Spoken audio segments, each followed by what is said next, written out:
University for today's session. I, I warmly welcome Associate Professor Dr. Nurul N, our speaker for today's session, and warmly welcome the participants for the second module of Unified Research Methodology on Sustainability and Postgraduate Studies for Shaping a Sustainable and Innovative Postgraduate Research Culture. This session will be essential to grasp the importance of sustainability in academia and venture innovative research practices and their contributions to a more meaningful, future-ready research culture. And to highlight all this, I thank our esteemed speaker and academician, Associate Professor Dr. Nurul N. Hidayah Abbas for joining us. She is currently associated with University Pendidikan Sultan Idris. She's also the Deputy Director of Center for Teaching Practice and Industrial Training. Dr. Nurul N has completed her doctorate in psychology from Philipps Universitat Marburg and has completed her master's from University of Wisconsin, USA, and bachelor's from University Malaysia, Sarawak. Her research mainly focuses on psychology, workplace psychology, mental health, leadership, and organizational behavior. Given Doctor's expertise, she has led multiple research projects and has over 50 publications to her name. With that, I forward the floor to you, Doctor. The floor is all yours.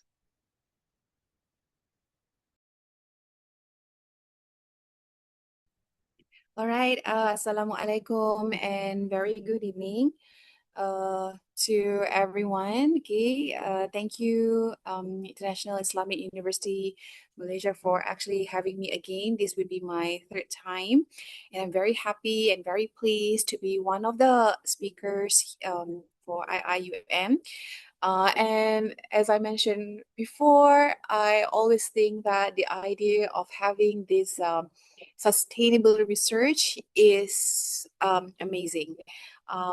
I'm not really sure whether in University Pendidikan Sultan Idris or the university that I am from is actually highlighting this aspect, but it is one of the critical issues that not many postgraduate students and even the lecturers also not aware of it. And when I was like, actually, I will present the slides to you, but when I was working on the slides, I feel that this is actually important not only for the postgraduate students, but also for the lecturers as well. Because we always, in a hurry to publish our papers, that sometimes we don't realize that the culture that we are actually having or developing is not healthy. Like our research do not produce any meaningful or impactful research. So yeah, I will actually present this to you. Okay.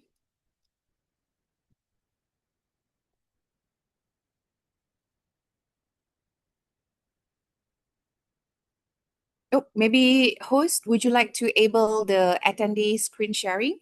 Because I'm not able to do so. It says here that disabled share.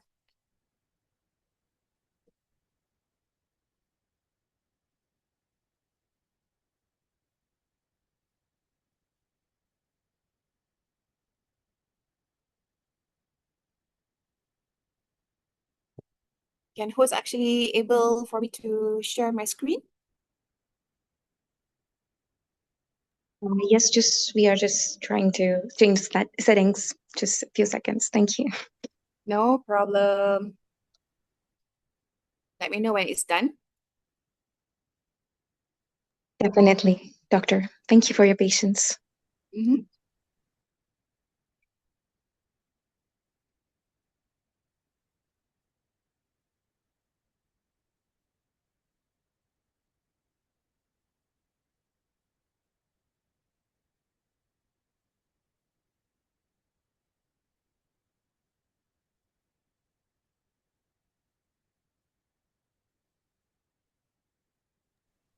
Doctor, can you please try to share once more? All right, let me try again. Oh, no, it doesn't work. It still says disabled share. Host disabled attendee screen sharing. All right, we'll just look into it. Thank you.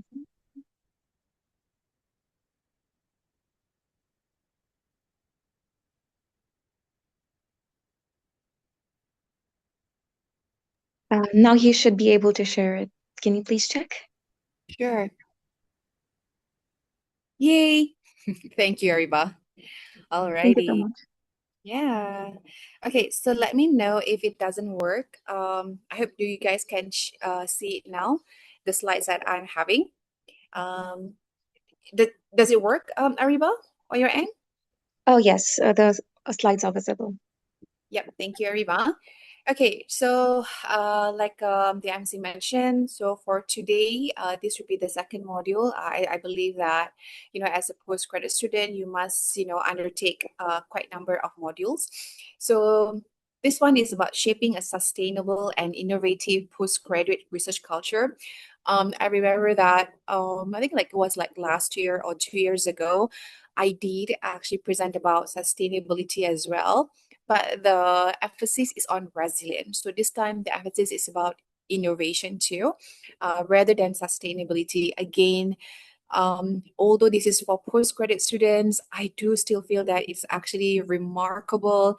And even myself as a lecturer, although I consider myself as early career researcher or younger researcher, I'm actually not. I'm quite old, but this is something that meaningful for me as well. And I'm gonna let you know why is that. Okay, so let's jump into it. Now to go to the second slide. So thank you, Ariba, for perfecting, describing me, explaining about my affiliation. Yes, I am at the moment is a deputy director for industrial training or internship in UPSI. I'm also a deputy chair for sexual harassment core committee. I'm a deputy chair for human research ethics committee, and that is where I would like to actually, discuss and also explain about my expertise, which I think is quite important as well, especially when you mentioned about sustainability in research. I'm also a chief editor for JRPTTE journal in UPSI. So for those of you who would like to actually publish in a very good journals, specifically in terms of teaching policy and practice in education. So please, submit your paper to me or to us at JRPTTE. You can always contact me later. And at the same time, I'm also a coordinator for disability management professional. What that means is that I am qualified to train about disability and inclusivity. That also I would explain about it as well. That's related with sustainability and also impactful of research.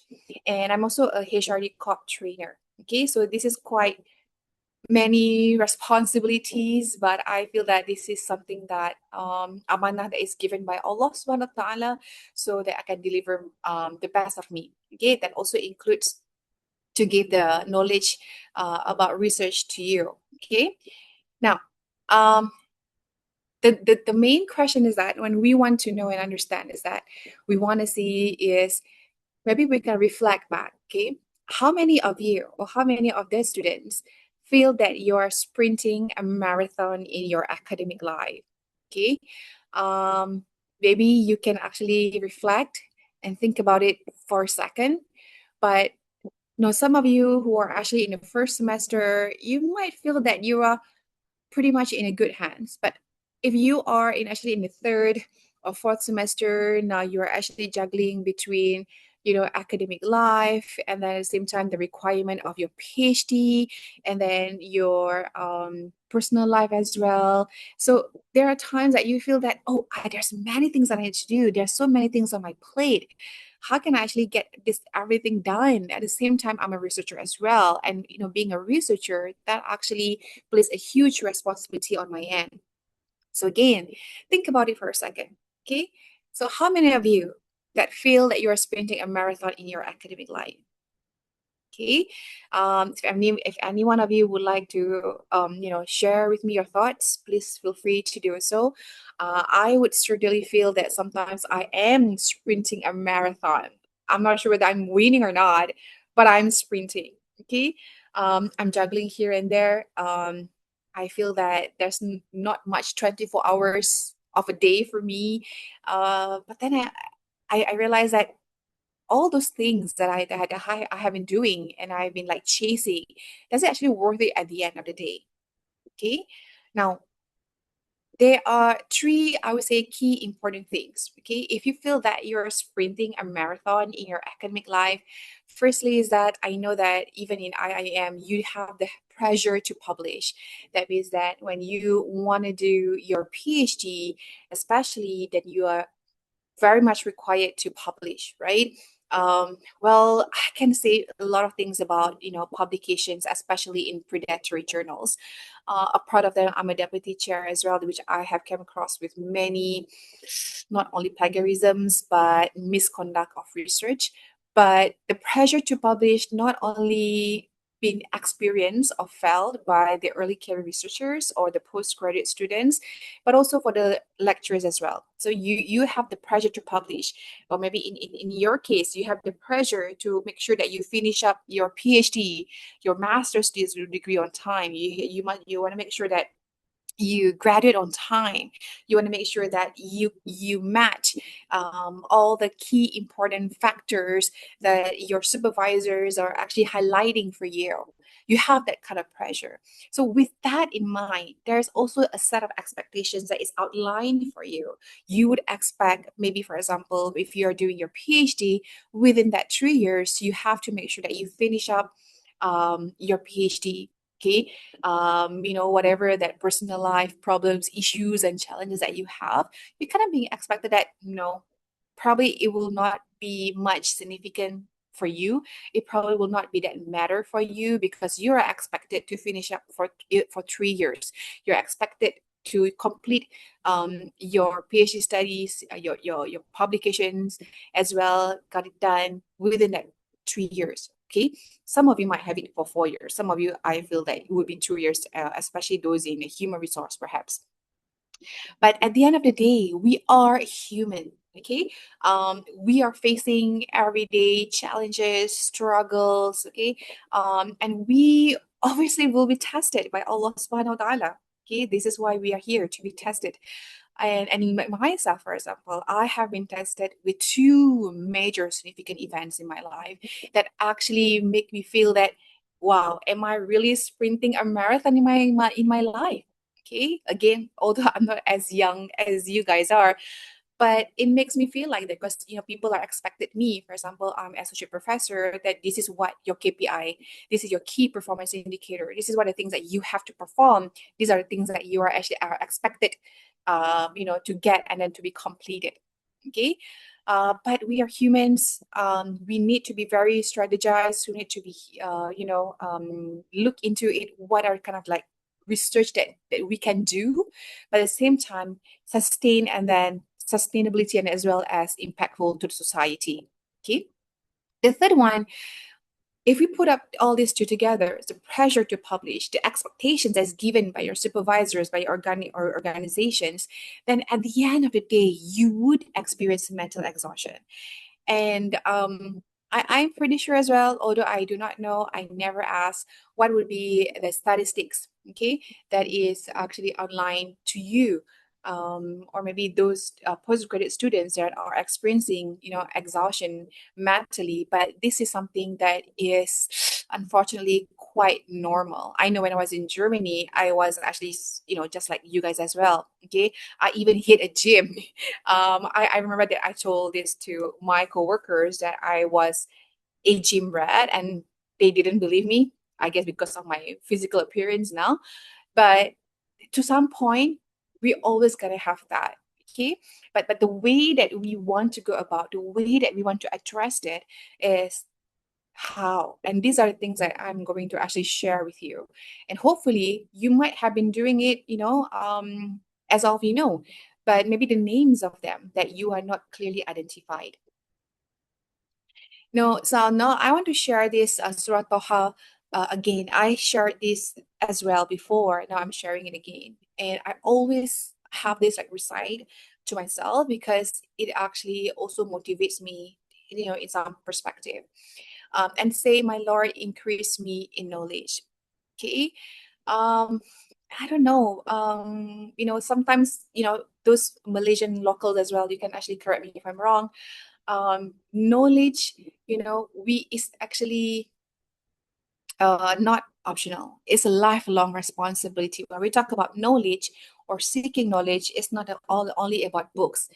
It's about everything. Okay, taking care of your parents, looking of your family, obviously, completing your PhDs or your master's degrees. This is the responsibility that you actually have to uphold. But then the question is, what kind of knowledge are we producing? Are we just, producing a knowledge just because that we feel that, okay, I want to be a doctor, to have a PhD, okay? Whatever, projects, whatever research that I can think of, let's just do it. Okay, so this is what we are going to actually discuss and share together today. Now, before that, you might have known this. Now, I'm going to share with you again what is sustainable research. Again, I enjoy this when I was actually working on the slides. It makes me feel and think twice about the research that I want to produce. So number one, what is sustainable research is the integration of sustainability principles. What that means is that you want to apply the sustainability principles in design, okay, the way that you design your research, how do you implement it, how you disseminate your information, how do you and where and to who, okay, the information will be disseminated. Okay, at the same time, you want to focus on the key challenges, okay, the one that actually important, the one that are actually impactful to your organizations, to your country, to your family. Okay, I do know. I also heard advice from my late coworker. He actually said to me, Nurul, do you know that what is a PhD? I said, what does it mean by PhD? I mean, like, why are you saying this? PhD means Doctor of Philosophy, right? And then at the time, my late coworker, he is actually he was a head of department. And he said that, well, when you want to do your PhD, you only have to think about yourself. You have to think about you want to address the problems of yourself. You don't think about the world. Although I do agree with him at some point, but at the same time, you want to make sure that your research is meaningful. Okay, that also means about your PhD too. Okay, not something that have been repeatedly done by other people, by other organizations. Okay, so this is what it means by sustainability principles. So you can actually focusing on the key challenges like climate change, social inequality, public health.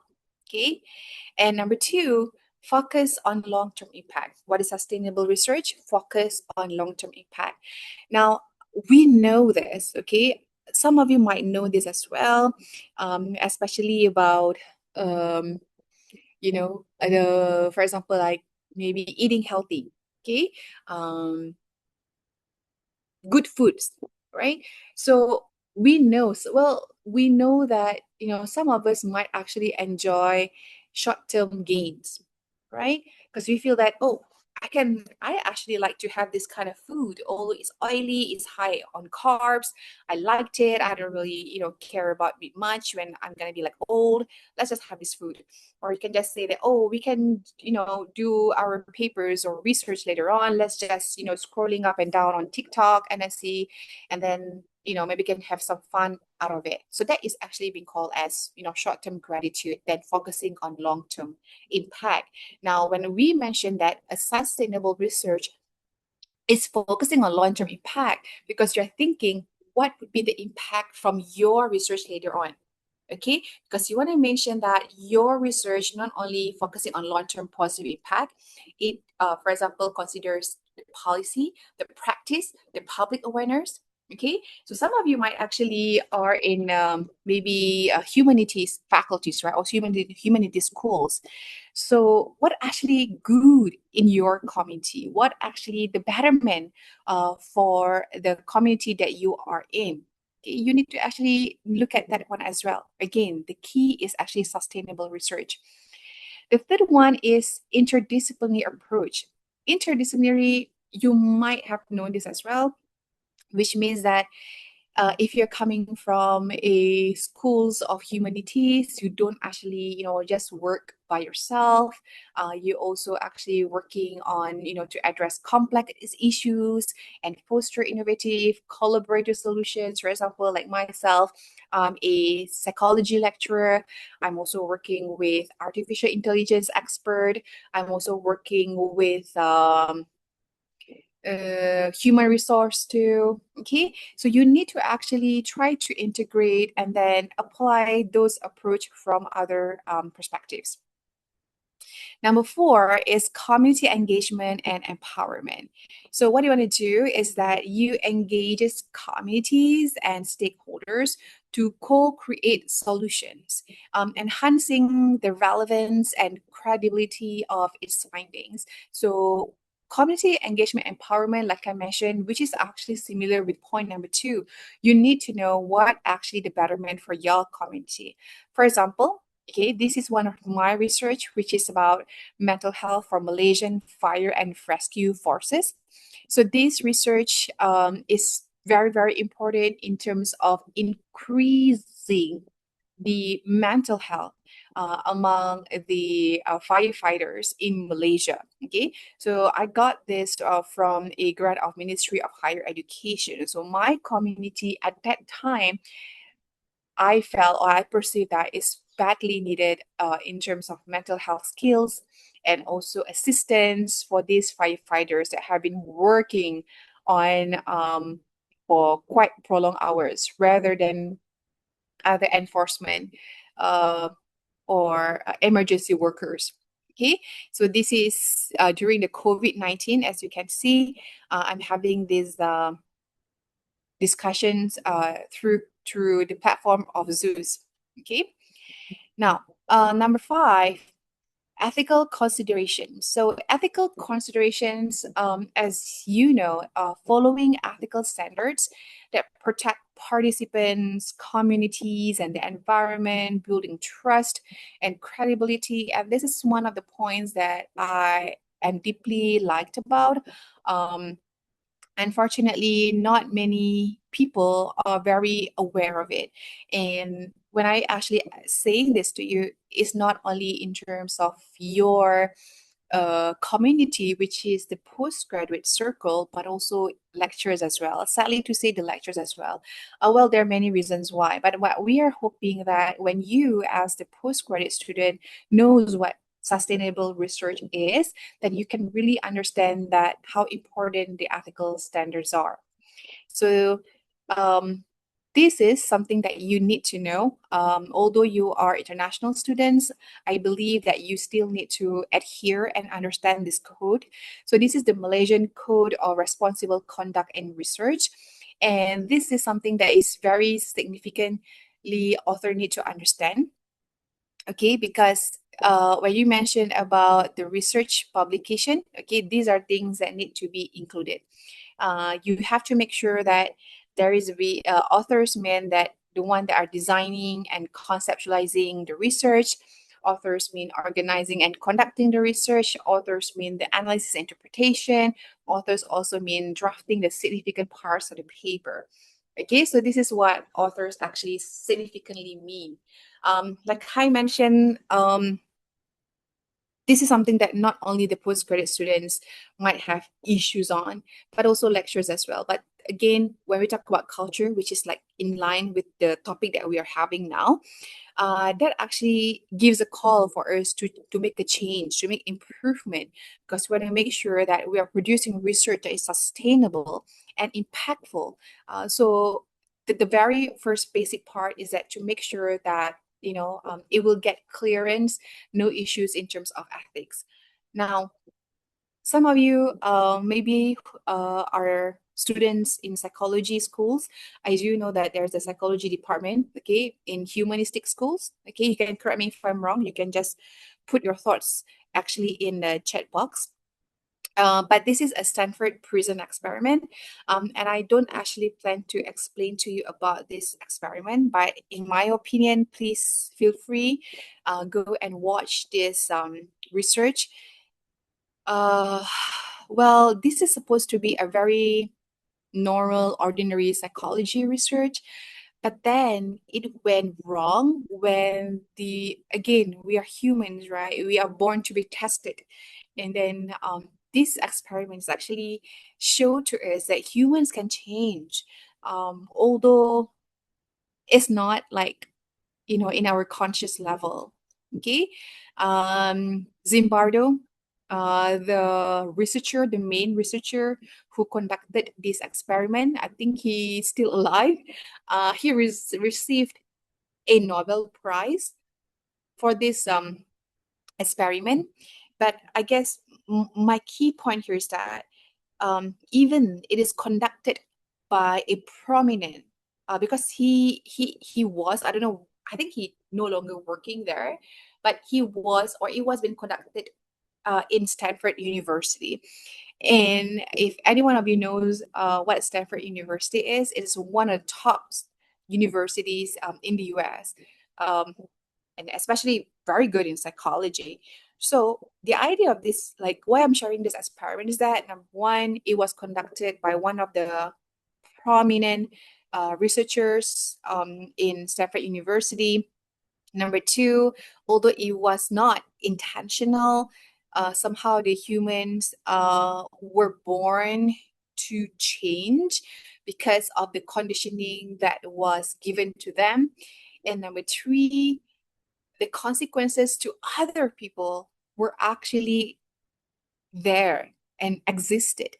And if you read more about this research, then you do know that whatever things or research that we plan to do will have consequences to many parties, be it positive or negative. And in this case, obviously it's negative, to the point that this research has to halt, has to stop, because of the traumatic experience that the victim experienced.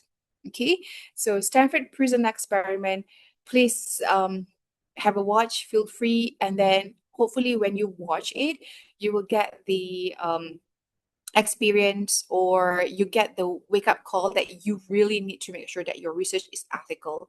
If I can give you a hint, these I would say respondents or participants were asked to be the patrol officers, and they were really got into it, and that led to some aggression towards the inmates.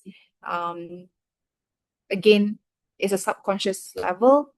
We do not see it. We human. We tend to get, we are born to actually make mistakes. And this is one of the great examples of how our research can just go south because we were not aware of it. Okay. The next one, I also shared this before. I'm sharing this again. This is actually happened in but this is like long time ago, back in 2016. But I still feel that we need to also understand, like, although that you are in a top university, um, there is actually words in Malaysian language. Sepandai-pandai tumpai melompat, akhirnya jatuh ke tanah juga. Okay, so those of you who know that, you can actually translate that, into English and then put it in the chat box. But what does it mean is that you will be caught. Okay, if you're doing something that is illegal, definitely, okay, Allah is there watching us like a CCTV. You may say that, but this has happened, okay, back in 2016. What actually the case or the issue? Well, it happened that the Vice Chancellor at that time, which is Professor Tan Sri Datuk Dr. Muhammad Amin, the findings from that investigation. So they conducted investigation, and they found out that all the 4 articles were prepared with a single set of data. Okay, so what did he do? He set up a committee set by the university to conduct an in-depth investigation into the allegations that group had allegedly falsified research data, and they found that there were duplications and manipulations of almost all figures. So can you imagine that? So even though it's just manipulation, fabrication, of findings and make it into 4 papers, still get caught. Okay, and this is about ethics.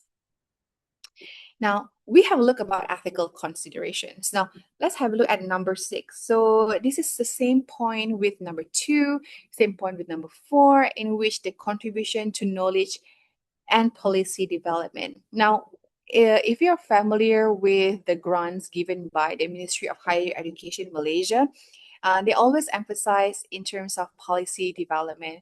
What does your research findings can help in terms of the developing of the policies? Okay.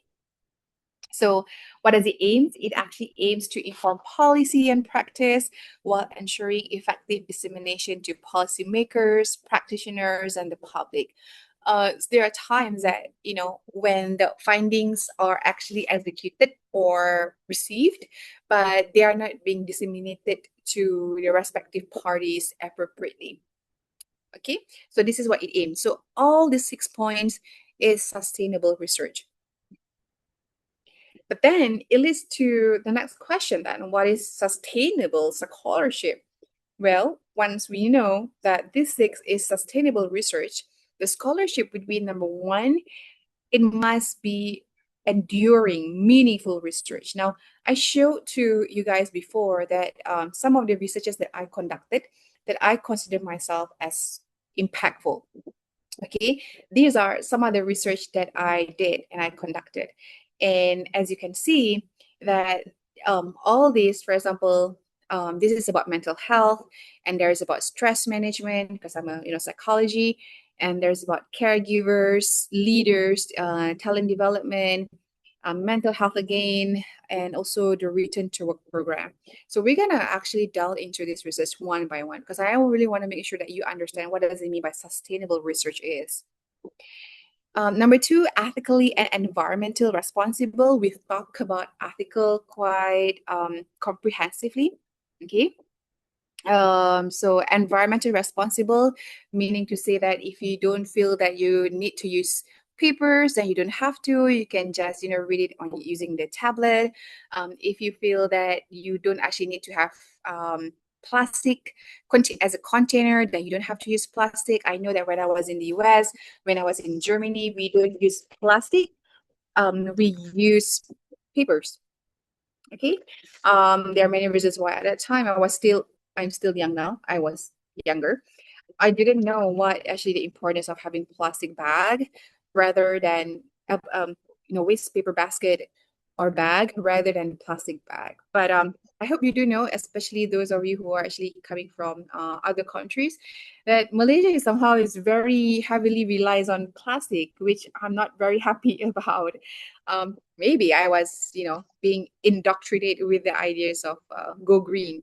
You can see even my slides actually go green, right? But on a serious note, I think because we talk about culture, right? I think this is about culture as well. That the Malaysians, they kind of need to actually embed it in themselves that plastic is nicht gut, aber das ist in German. So plastic is not good. Okay. So anyway, number 3, mentally and emotionally sustainable. Okay, so you also saw just now that I did research about stress management, mental health screening instrument, to the Malaysian Fire and Rescue Forces. So it has to be mentally and emotionally sustainable. So I am very happy. You might also have seen this as well, that in Malaysia that is increasing the awareness in terms of mental health. Number 4 now is also increasing as well, which is socially inclusive and equitable. Okay, so those of you who might know this, I'm sharing this again. Okay, so what inclusivity is? So inclusivity, not only the difference into the age, gender, status on marriage, the pregnancy, race, beliefs, sex. There's a difference, gender and sex, sexual orientation, of course, disability. So those are inclusivity. And I had the privilege to do a research about disability. So you can see, so this research back in 2021, I conducted this tool for return to work program, or RTW. Okay, so this research is actually very meaningful, specifically designed for those employees who got injured while at the workplace, or while walking, or while on their ways to their workplaces. Okay, so this is one of the research that I conducted that related with disability. So the question is that when we talk about sustainable, do we actually achieve that, or we just achieve completable research? Okay, remember that. I know that the PhD students, we want to complete our research, right? The masters of philosophy, you want to make sure that you just complete your studies, right? But is it sustainable then? Well, what I want us to understand, like even myself as a person that is actually giving you this lecture, because I always feel that we are, sort of like sharing the knowledge here, is that seeking knowledge is an obligation upon every Muslim. Okay, so when we know that knowledge is an obligation, then research is also a responsibility, which is similar with what I mentioned earlier, right? That is, research is a responsibility. But yeah, that all comes back for, you might wondering like what responsibility you meant then. Well, it could be in terms of ethics, you're responsible to the humans that you chose as to be your respondents. You are responsible for the impact of your research. You want to make sure that the findings can be benefited to many communities, to your countries, to the policymakers. And you also have to be responsible to make sure that the research that you are doing would be also benefited and helpful for the society too. Okay, so these are the three things that we need to be responsible for. Okay, again, I feel that if we actually practice this, we will make sure that the research that we are conducting would be sustainable.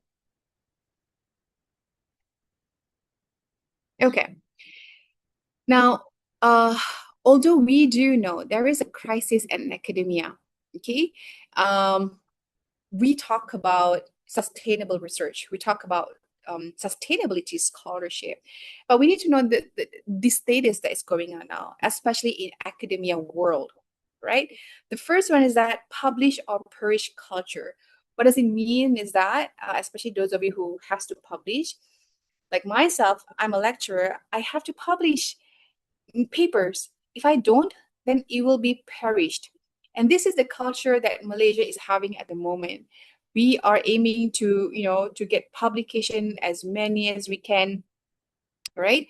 But at the same time, we also feels that if we don't publish, then it will perish. That there is a thin line of understanding there. What publication do you mean here? Do you mean the publication that is impactful, that other people are also reading it? Or just publication in terms of like, oh, I need to publish because my supervisor asked me to do so? Or how does it works? Number two, the mental health and burnout. We talk about mental health as well. I might be biased on this, but because I'm a psychologist, I'm a psychology lecturer. Again, at the very, very earlier of this talk, I mentioned about, are we actually sprinting a marathon? We have so many things on our plate. Can we juggle between our academic life and personal life? Okay. So at the end of the day, if we don't actually make a use of it, okay, it will lead to mental health and burnout. Okay. I have shared this before. I'm sharing this again. So this is a definition by the World Health Organization. So the World Health Organization mentioned that mental health is actually a state of being in which the individual realizes his or her own ability. So this is not mental illness that you guys probably were thinking about. Okay, this is about mental health. So mental health is the state of well-being in which the individual realizes his or her own ability. So what is your ability? I able to do what? I able to cook. I able to sing. I able to study. I able to read. Okay, so that's good. That's actually one of the aspects or the criteria of mental health. Number two, can cope with the normal stress of life. Now, although this sounds cliche, but we have to accept the fact that we are experiencing stress every single day. Okay, this is the reasons why we need to understand that, in order for us to make sure that we can produce sustainable research, but at the same time, do not use more than what we can afford to. Number three, we can work productively and fruitfully. Like for example, you can actually after this, you can read up, your articles and then continue writing on your papers, writing on your PhD, your master's. And then number four is able to make a contribution to his or her community. So what does that mean? It means that, at the end of the day, what mental health it means is that I can make contribution to my community. My research, my lectures, my progress, my work, whatever things that if you feel that you can contribute to your community, that is a part of the indication that you have a good mental health. Okay, this is what not many people know about. So mental health here also related with psychological distress, negatively and well-being positively.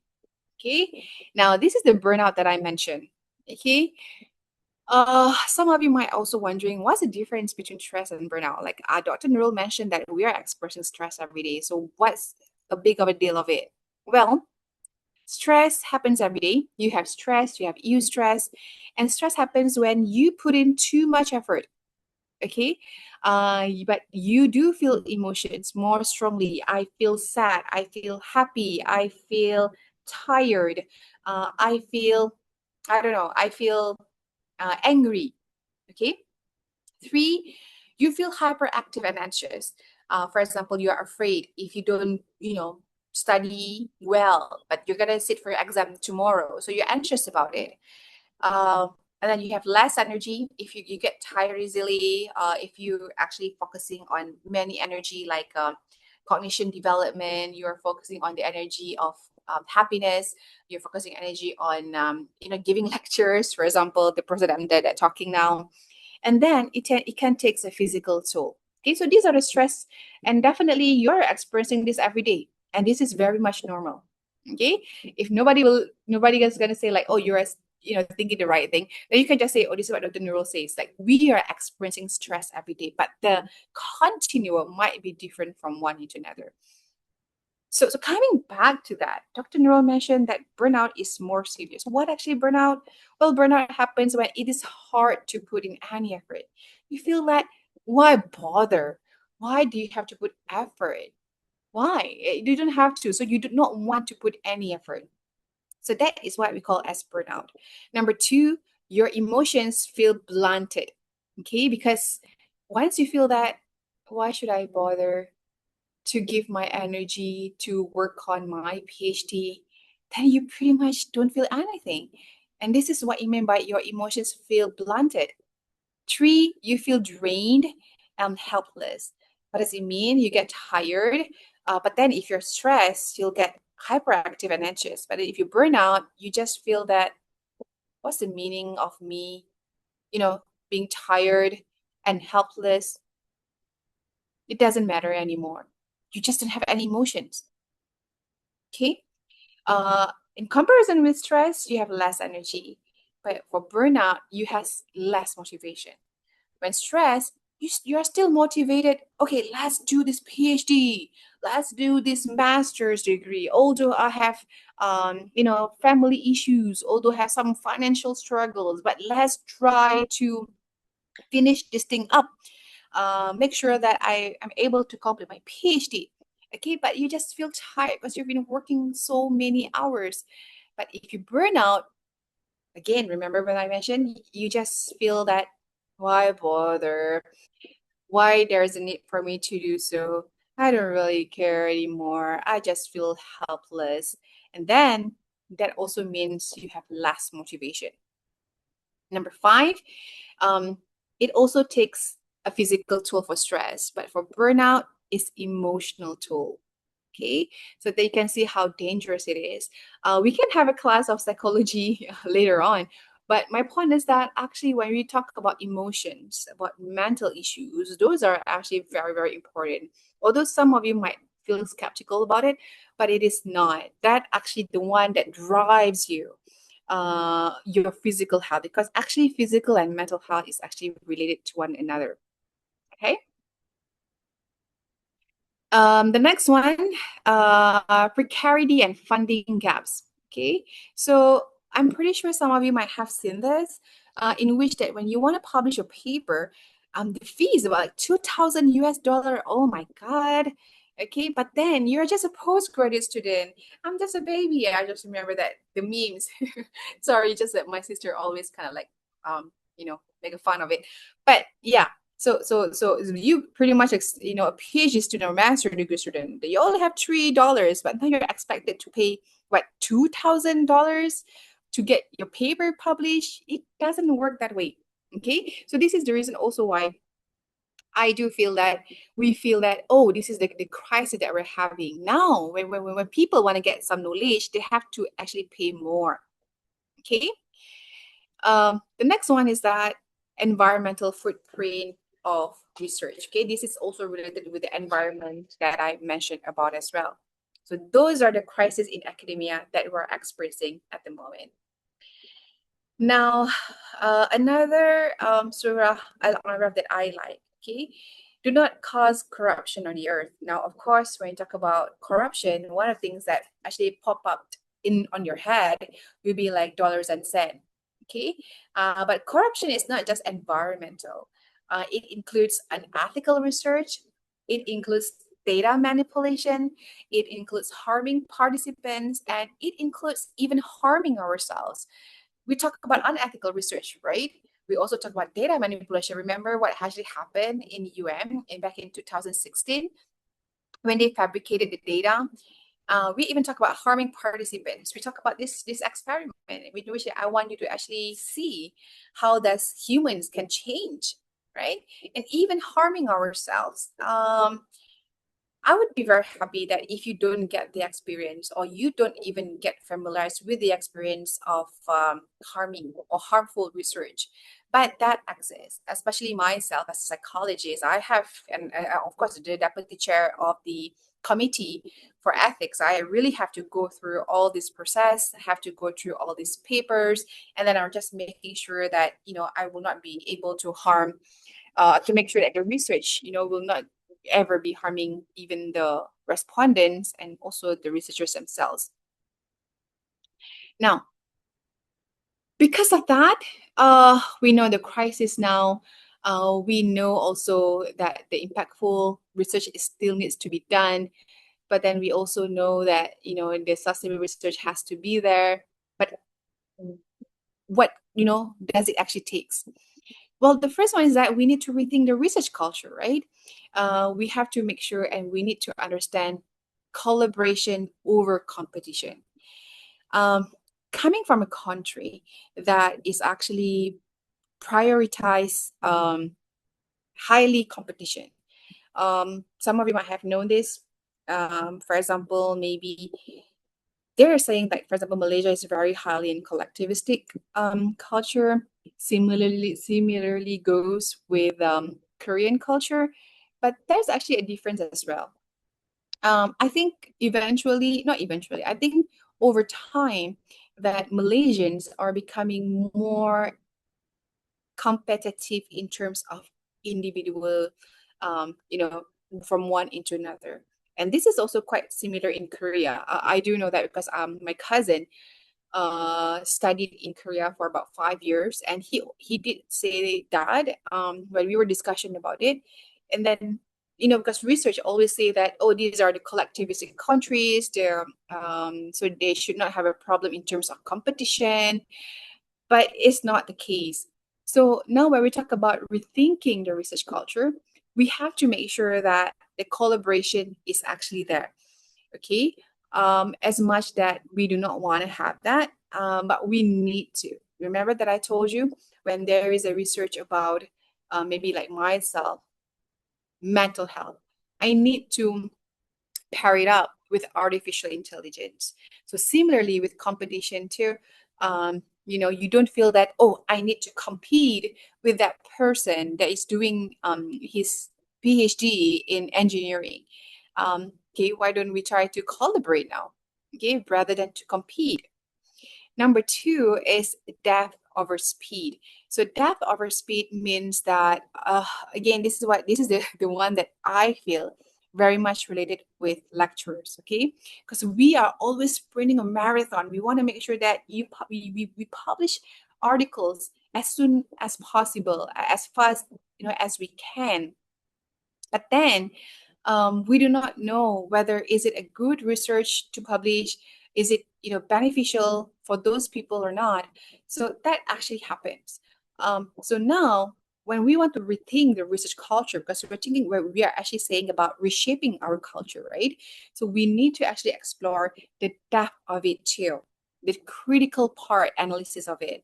I always mention this to my undergraduate students that you need to be highly critical in terms of not only doing your research but in terms of other projects. So the depth over the speed. Number three is inclusion. Inclusion over the hierarchy. Okay, so when we talk about inclusion over hierarchy, I have mentioned that before, that everyone has to be together, everyone has to feel the self-belongingness, everyone has to make sure that it is included. And that is the reason why there is a research about inclusivity, the diversity. And inclusion is much more important than hierarchy. Yes, I do know that maybe in Malaysian culture we still have that kind of hierarchy, and it's not that easy to change a culture. But we as a researchers, we can think more in terms of inclusion rather than hierarchy. So let's talk about innovation, okay? Because our topic is about shaping sustainable research and also innovation culture, right? The first one I mentioned before about interdisciplinary. Okay, innovation is more than that. Now, when I mention a research on, let's see, applications or principles that are impactful to your country, so you have to actually bring it on and then try to relate that with your research. Okay. Number two, how relevant it is. If you want to build, mini computers or smartwatch, how well relevant it is, because now everyone can actually, look at your watch by through your phone. Is it still relevant? Okay, and then the most important thing I think right now is artificial intelligence. My community at least is that still emphasizing on still emphasizing about the use of artificial intelligence, but you have to use it ethically. When we talk about artificial intelligence, use it ethically and wisely. And most of the times, people use, for example, ChatGPT is only for brainstorming. Okay, so this is artificial intelligence. Well, there are many reasons not to use it as well. But we cannot actually neglect the idea of AI and how AI can help us. If I can just share with you what the main thing that AI can help is that AI can actually make the things faster. The works that we used to take for many hours, maybe it's just like few minutes. So this is what AI is. So I'm pretty sure even your supervisors also encourage you to use AI, but please use it ethical way. For example, no generation of the AI, no copying the data, because I think not even AI can actually produce accurate findings. Sometimes the AI, especially ChatGPT, is a people pleaser. Again, I'm not sure whether you do know this, but that actually what ChatGPT is, which is pretty much a people pleaser. Okay, you got to know that. Now, coming back to this impact, right? We also want to understand is that the best of people are those who benefit others. Again, this is a reminder from me as well. Okay, this is by Sahih Al-Bukhari. So research is not about numbers; it's about impact.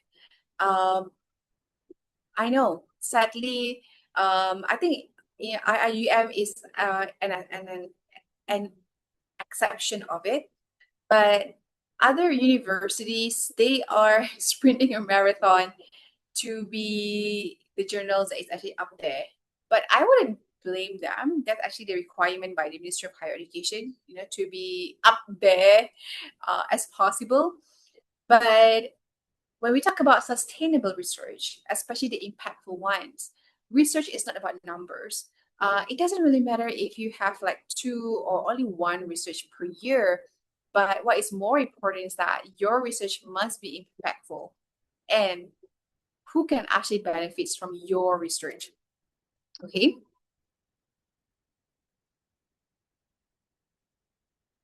Okay. And this is one of my research. This is not that many. I would say it's like only maybe 30,000 ringgit Malaysia. And this is my screen. Okay. This research of mine called Postnatal Mental Health Screening Instrument.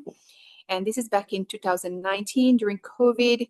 So we came up with a psychometric test that is given to caregivers so that we can actually screen whether those caregivers or even those potential caregivers are even qualified to be one. Okay. This morning I was actually doing my supervised field work or industrial training supervision with one of my students in Bangsa. And the school or the place that she was at, it was actually a place for special needs children. And just children alone will test your patience. But when I had the opportunity to actually have a look at those special needs children, the patient is doubled up. All right. And because of that as well, you Malaysians might know this. We always have issues like every single year, if not 2 or 3. There must be concerns about abusive behaviors of caregivers to the community of the children. And this is where impactful comes into play.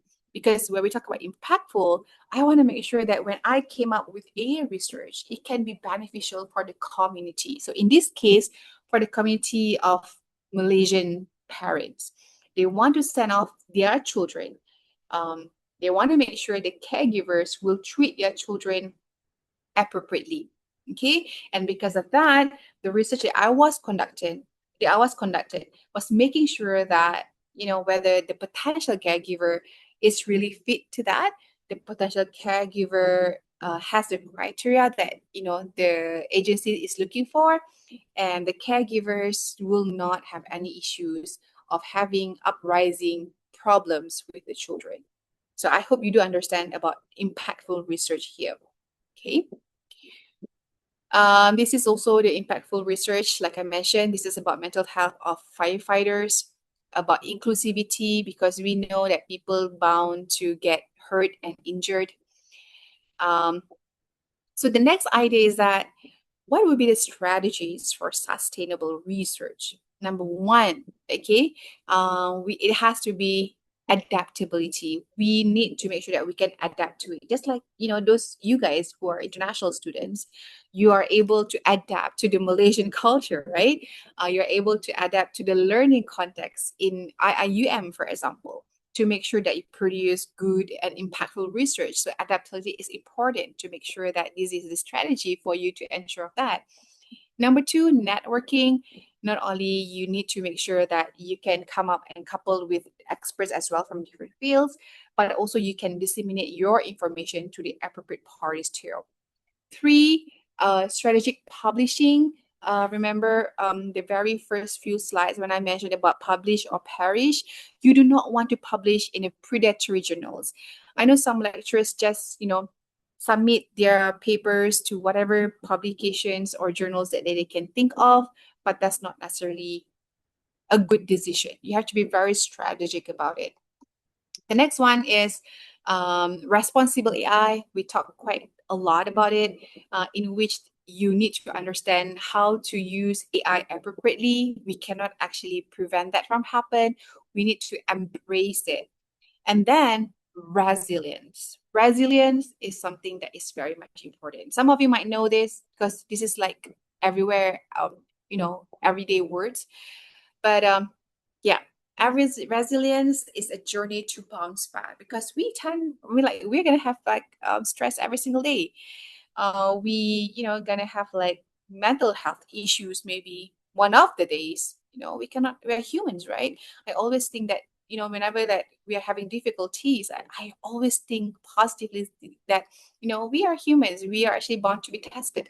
This is why Shulgun Rakudari, this is why the heaven and hell, it actually exists. But at the same time, the only perfect is actually Allah subhanahu wa ta'ala. And this is the reason why when we have the resiliency, it is hope that we should be able to bounce back from the difficulties that we have. Like for example, like myself, when I'm actually sharing this with you, when I mentioned that I have experienced two significant events in my life.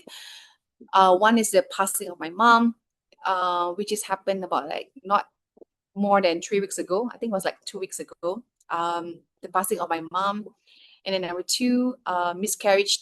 Number two, yeah, second one. So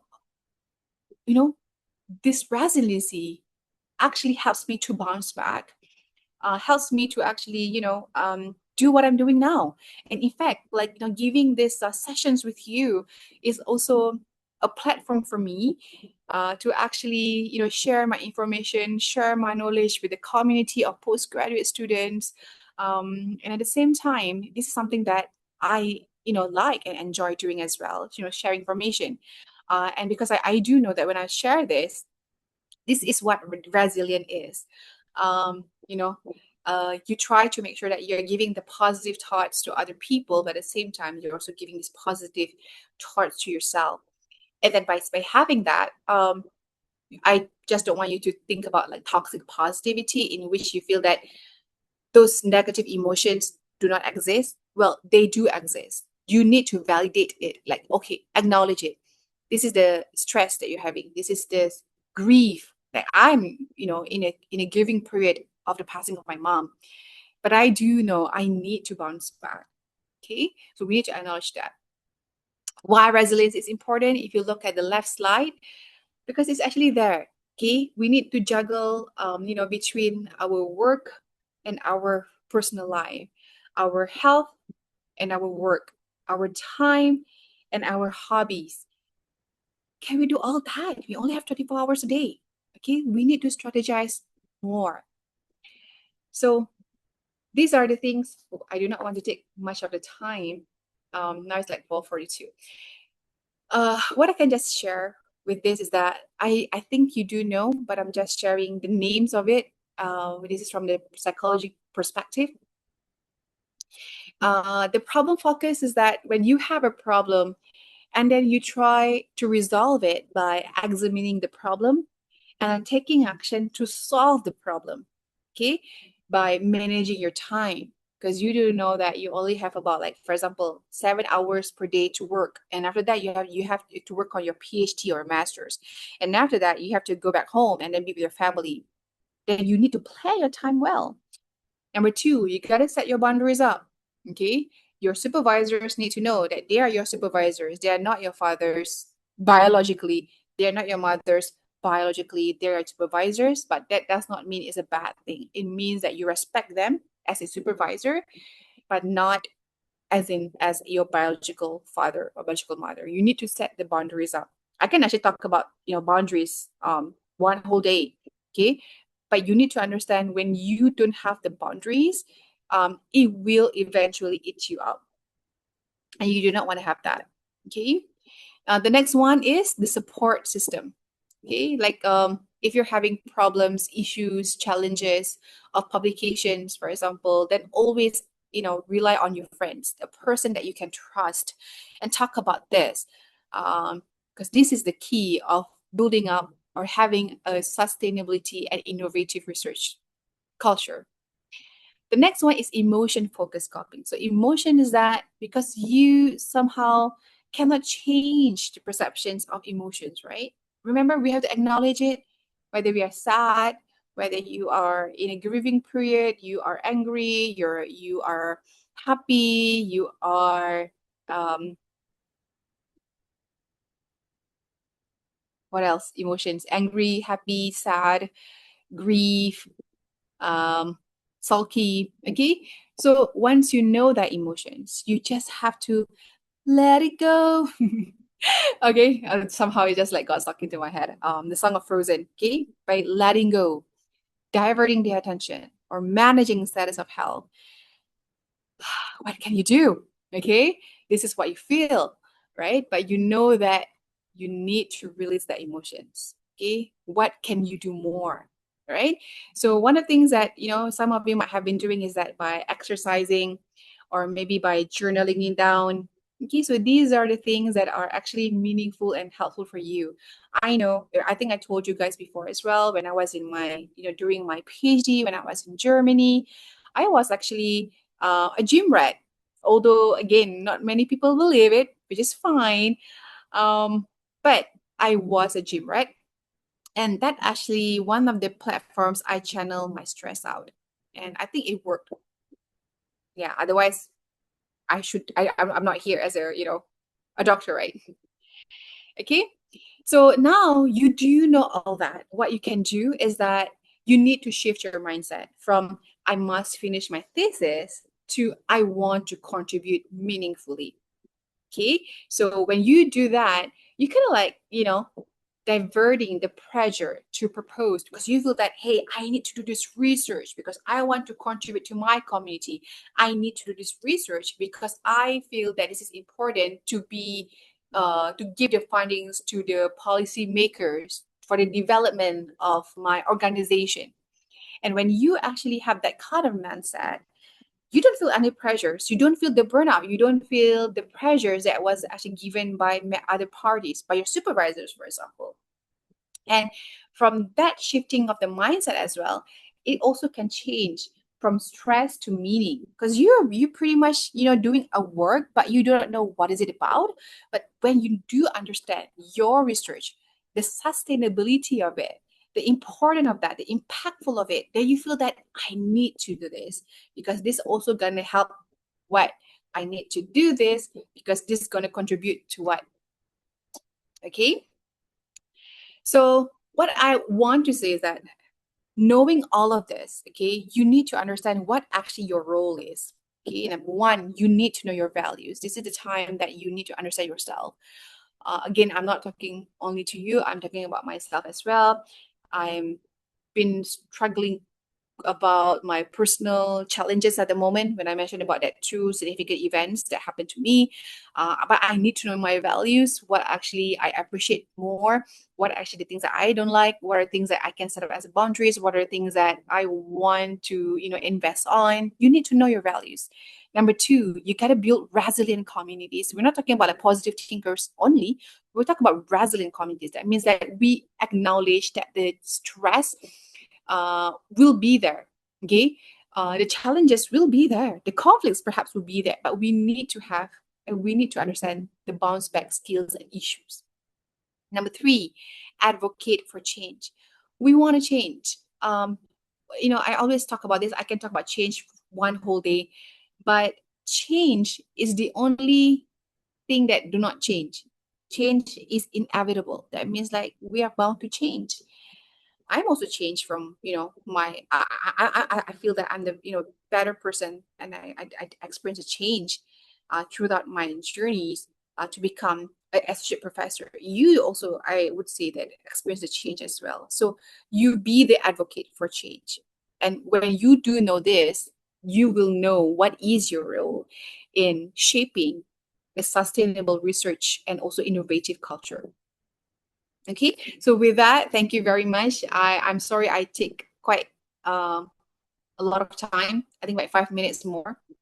So thank you. Yeah, I'll just get back to you. Thank you again. I welcome any questions.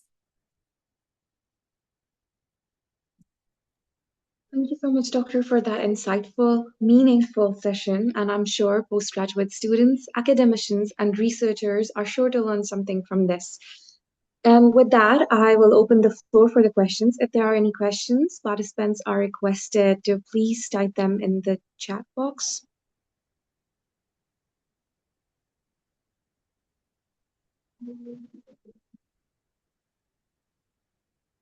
And the attendance form has also been shared in the chat box. Kindly fill that form as well.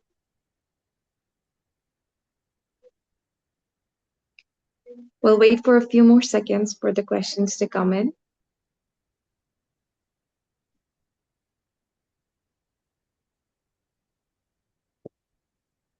I feel like everyone has understood a lot from your session and they're still contemplating everything.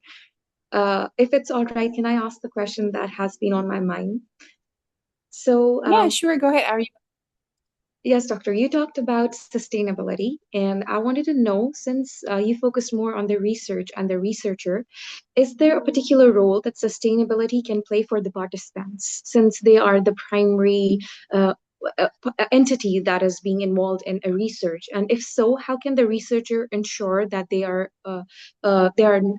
getting knowledge about the same? That is, the participants have an idea of what impact do they carry for the research in a sustainable manner. Okay. I can try to answer the question, Ariba. I think that's a very great one. I was actually working on a slide about the respondents or participants of a research. That's what you're actually mentioning, right, Ariba? Um, for me, when we talk about sustainability, this is also the reason why I am very much advocate of ethics application. Okay, so if you have the chance to do so, I mean, like I'm not talking about only Ariba, but to all the postgraduate students at IIUM, you gotta try to apply the ethics concept. The reason being because that you also will have the responsibility to actually disseminate the information from your research findings to your participants. So what that means is that in your research, in your PhD or in your master's, you gotta let your participants know that okay, these are the findings. If you are interested to know more, please contact me, for example. Okay, so same thing goes as well. Because I actually showed Stanford prisoners experiment, and then you need to also know that there is sustainability of it. So what happened with the Stanford prisoners experiment is that the vulnerability is actually being tarnished of the participants. So when that happens, is um, the the longevity, the impactful of the research was not actually there. It was there, the impactful of it, because that then we do know that people change. We do know that people can be cruel. We do know that people can be aggressive. But what is more important is that we need to also understand that humans are very vulnerable. Although the vulnerability here means, for example, when you're doing your research, vulnerability here means like the pregnant mothers, the disabled people, the old citizens. Those are the vulnerable participants or respondents. You need to actually take a very good care, special care to them. But again, when we talk about the sustainability of the respondents, not only in terms of their safety, in terms of their health, but also in terms of the information that they will get.